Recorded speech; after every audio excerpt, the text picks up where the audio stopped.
নকশালবাড়িতে সেচ নালার উপর একটা কালভার্ট তৈরি করা হয়েছে যাতে পাশের জমিতে যাওয়া যায়, কিন্তু এ তো বেআইনি। এভাবে তো কালভার্ট বানানো যায় না। এভাবে বেআইনি নির্মাণ করা সম্ভব হলো কিভাবে? বিশ্বজিৎ রয়েছে আমার সঙ্গে, সরাসরি বলতে পারবে বিশ্বজিৎ। দেখো, একেবারে সেচ নালার ওপর অবৈধভাবে এই কালভার্ট নির্মাণ করা হচ্ছে, তবে কার মদতে এই নির্মাণ হচ্ছে তা নিয়ে কিন্তু অবশ্য প্রশ্ন তুলছেন স্থানীয় বাসিন্দারা। কারণ এই হাতিঘিসা গ্রাম পঞ্চায়েতের প্রধানের এলাকা এই মঙ্গল সিংহ, সেখানেই দেখা যাচ্ছে যে জমি মাফিয়াদের সুবিধা করতেই এই সেচ নালার ওপর কালভার্ট নির্মাণ হচ্ছে, যা পুরোপুরি অবৈধ। প্রধান বলছেন তার কাছে এর কোনো অনুমতি নেই, কে বা কারা কেন করছেন তা নিয়েও কিন্তু তিনি জানেন না। তবে গোটা ঘটনায় কিন্তু স্থানীয় বাসিন্দারা অভিযোগ করছে যে এই সেচ নালার ওপর কালভার্ট হলে আগামী দিনে কিন্তু সেচ নালার যে আয়তন তা কিন্তু ছোট হবে এবং এতে কিন্তু চাষের কিন্তু সমস্যা দেখা দিতে পারে। তবে গোটা বিষয়টি নিয়ে ভূমি রাজস্ব দপ্তর তারা কিন্তু কোনো ধরনের অভিযোগ না পেলেও তারা আগামী দিনে বিষয়টি নিয়ে পরিদর্শন করবে এবং যদি অবৈধভাবে নির্মাণ হয় তার জন্য তারা সংশ্লিষ্ট দপ্তরকে কিন্তু অভিযোগ জানাবে বলে জানা গিয়েছে। তবে এই সেচ নালা নির্মাণ কারা করছে? প্রধান তো জানেই, প্রধানের নাকের ডগায় অনেক কাজই হয়ে যাচ্ছে। প্রধান তো নাকের তেল দিয়ে ঘুমাচ্ছে। কেউ বা কারা জমিটি কিনছে, কেনার পরে হয়তো কেউ মাধ্যমেই কালভারটা বানাচ্ছে আর কি। কালভার তৈরি করবে প্রাইভেট, নিজেদের ইউজ করার জন্য, তখন প্রধানের পারমিশন অথবা বিডিও পারমিশন অবশ্যই দরকার। তো দেখবো, আমাদের সংগঠনভাবে আমরাও দেখবো। আমাদের থেকে কিছু পারমিশন নেওয়া হয়নি। যত আমাদের কমপ্লেন আসছে তখন আমি কাজটা বন্ধ করেছি। তারপরে আরো কে করতেছে ওটা আরো বলতে পারতেছি না আমি। ওটা কিছু আমার জানা নাই, মানে কেন করছে। পুরো কাজটা ইলিগালি চলছে? হ্যাঁ, চলতে ছিল, তখন আমি বন্ধ করছি, তারপরে আরো শুরু করছে ওরা। 2বার হয়ে গেছে বন্ধ করা। না, আমাদের কাছে এরকম তো কোনো অভিযোগ নেই এখনো পর্যন্ত। অভিযোগ জমা করুক, আমরা দেখে নেবো, আইন অনুযায়ী যা বন্দোবস্ত করা সেটা হয়ে যাবে। না, উইদাউট পারমিশন তো কিছুই করা যাবে না। সুপ্রিম রায়ে চাকরি খারিজের জের, এবার তো পর্যটনের সমস্যা হচ্ছে আলিপুরদুয়ারে। বুকিং মিলছে না, পর্যটকরা এবার সমস্যায় পড়ে যাবেন। পর্যটন শিল্পে প্রভাব পড়ছে কিভাবে? 26,000 চাকরি বাতিলের প্রভাব কিভাবে পর্যটন ব্যবসায় পড়ছে? রাজকুমার রয়েছে আমার সঙ্গে, সরাসরি বলতে পারবে রাজকুমার। দেখো অতনুদা, যেটা জানা যাচ্ছে যে 30শে এপ্রিল থেকে গরমের ছুটি হচ্ছে। আর যখন এই গরমের ছুটি প্রতি বছর হয়, যখন কলকাতা সহ বিভিন্ন এলাকায় প্রচণ্ড গরম পড়ে, সে সময় কিন্তু মানুষ একটু ঠান্ডার জন্য, একটু জিরিয়ে নেওয়ার জন্য, একটু বেড়ানোর জন্য, একটু ঘোরার জন্য চলে আসেন এই ডুয়ার্সের জলদাপাড়া, গরুমারা এবং বক্সা টাইগার রিজার্ভের এই যে বিভিন্ন বনাঞ্চল রয়েছে, সেই বনাঞ্চলে মানুষ বেড়াতে আসে এবং শিক্ষক শিক্ষিকারাও তাদের ছেলে মেয়ে পরিবার নিয়েও কিন্তু আসেন। যে পর্যটন ব্যবসায়ীরা এখানকার, তারা জানাচ্ছেন যে এবার এই যে গরমের ছুটির যে আগাম যে বুকিং, অন্যান্য বছর এই সময় একেবারে বুকিং সম্পন্ন হয়ে যায়, কিন্তু এবার সেই বুকিংই পাওয়া যাচ্ছে না। ফলে এই যে সুপ্রিম কোর্টের যে রায়, যাতে শিক্ষক শিক্ষিকা শিক্ষাকর্মীদের চাকরি গেছে, তার জেরেই এটা বলে দাবি করছেন কিন্তু পর্যটন ব্যবসায়ীরা। তারা বলছেন অন্য কোনো বছর এইরকম পরিস্থিতি তৈরি হয় না, এবার কিন্তু যে গরমের ছুটির যে অগ্রিম বুকিং সেটা মিলছে না, ফলে বড় ক্ষতির সম্ভাবনা দেখা দিয়েছে এবং আশঙ্কায় রয়েছে এই ডুয়ার্সের পর্যটন ব্যবসায়ীরা। অতনুদা, ধন্যবাদ রাজকুমার। যে পরিস্থিতি তৈরি হয়েছে তাতে এখন আর কোনো বুকিং আসছেই না, নতুন করে কেউ কিছু বুক করছেন না। অ্যাডভান্স বুকিং, সেই বুকিং হচ্ছে না, অথচ সামনে ভরা পর্যটনের মাস, গরমের ছুটি। সেই গরমের ছুটিতে তো ঠাঁই নেই দশা হয় উত্তরবঙ্গে। আলিপুরদুয়ারে পর্যটন ব্যবসায়ীরা বলছেন এবার চরম ভাটা, এবার আর কেউ বুকিংই করছেন না। বুকিংয়ের সময় পরিমাণ আগের তুলনায় অনেক কমে গেছে। যদি তাই হয় তাহলে পর্যটন শিল্পে প্রভাব পড়তে বাধ্য। এই যে চাকরি যাওয়ার পরে ট্যুরিজম ব্যবসার মধ্যেও এফেক্ট হয়েছে, কারণ গরমের ছুটিতে স্টুডেন্টদের ছুটি হতো, ওই সময় মা বাবারা, টিচাররা নিজের ছেলে মেয়েদেরকে নিয়ে মানে ঘুরতে আসতেন আমাদের ডুয়ার্সে। তো এবার যেটা অগ্রিম বুকিং হতো আর কি, সেগুলো কোনো সাড়া পাচ্ছে না এখন আর। তো তাতে দেখা যাচ্ছে গরমের মধ্যে তেমন বুকিং আসছে না এখন আমাদের। সবাই একটু হতাশে আছে, সব রিসোর্ট আর হোমস্টে মালিকরা। আগে যেরকম মানে গরমের বুকিংগুলো আগে আসতো, এখন আসছে না। এই এফেক্টটা পড়েছে আর কি, আমাদের পর্যটনের ব্যবসাও পড়েছে আর কি। 26,000 একটা সিস্টেম থেকে বাদ চলে যাচ্ছে, শিক্ষক এবং শিক্ষাকর্মী মিলিয়ে। সেই 26,000 জন চলে যাওয়ার একটা প্রভাব তো সিস্টেমের উপর পড়বেই। বিভিন্ন স্কুল ঢুকছে, আবার কিছু কিছু স্কুলে দেখা যাচ্ছে অন্য ছবি।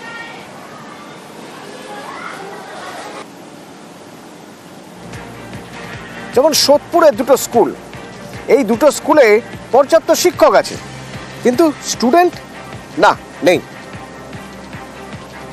একটা স্কুলে পড়ুয়ার সংখ্যা মাত্র 5 জন, আরেকটাতে পড়ুয়াই নেই।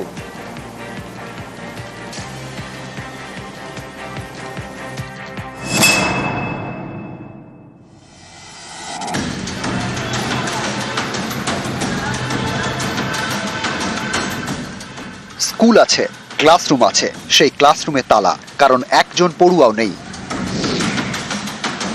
এ ছবি উত্তর 24 পরগনার সোদপুরের সরকারি স্কুলের। সোদপুরের HB টাউন, এখানেই ভুবনেশ্বরী গার্লস স্কুল 5 থেকে 12 পর্যন্ত পড়ানো হয়। এই স্কুল এখন পড়ুয়া শূন্য, সেখানে শিক্ষিকা 19 জন।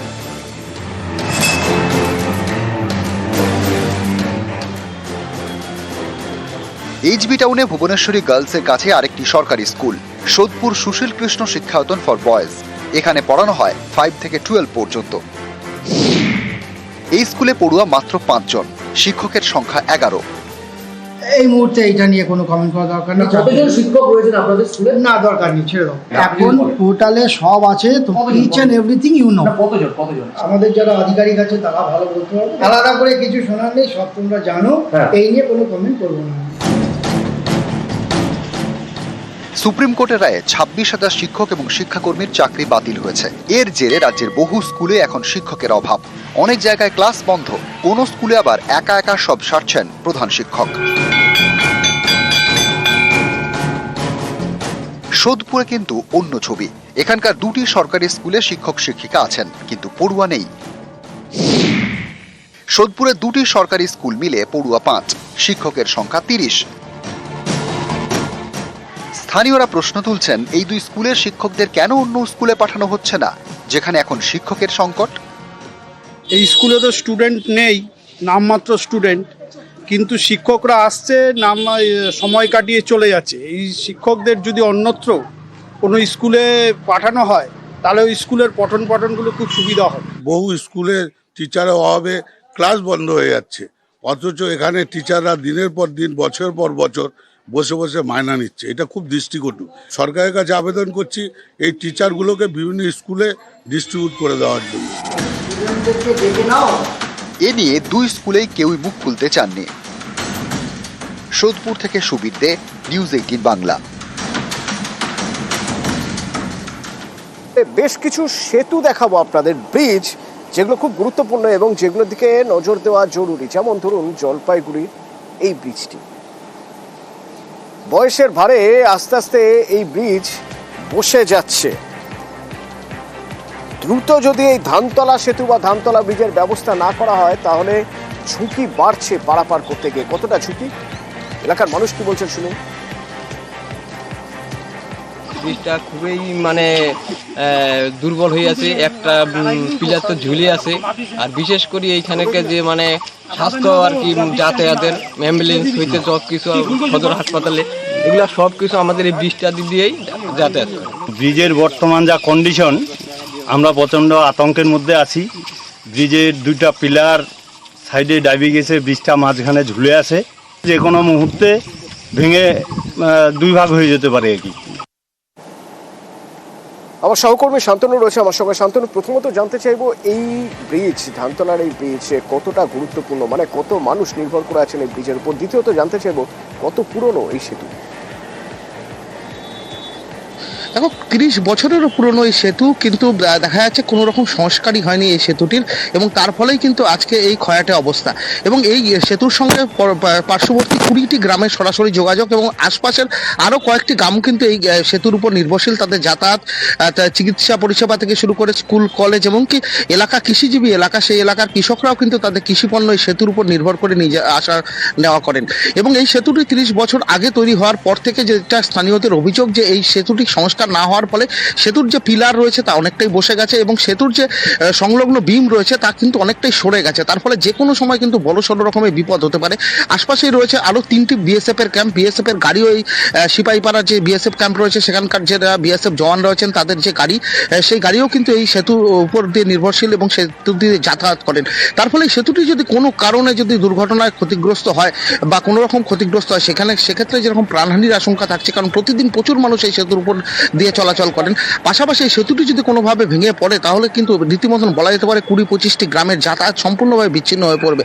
কারণ এই ধনতলা একটি বড় রকমের একটা দিঘি এবং সেই দিঘির জল যেটা গিয়ে পড়ছে, বিলের জল কিন্তু যমুনা নদীতে গিয়ে পড়ছে। তার ফলে এটিকে পারাপার করা কিন্তু অসম্ভব হয়ে দাঁড়াবে।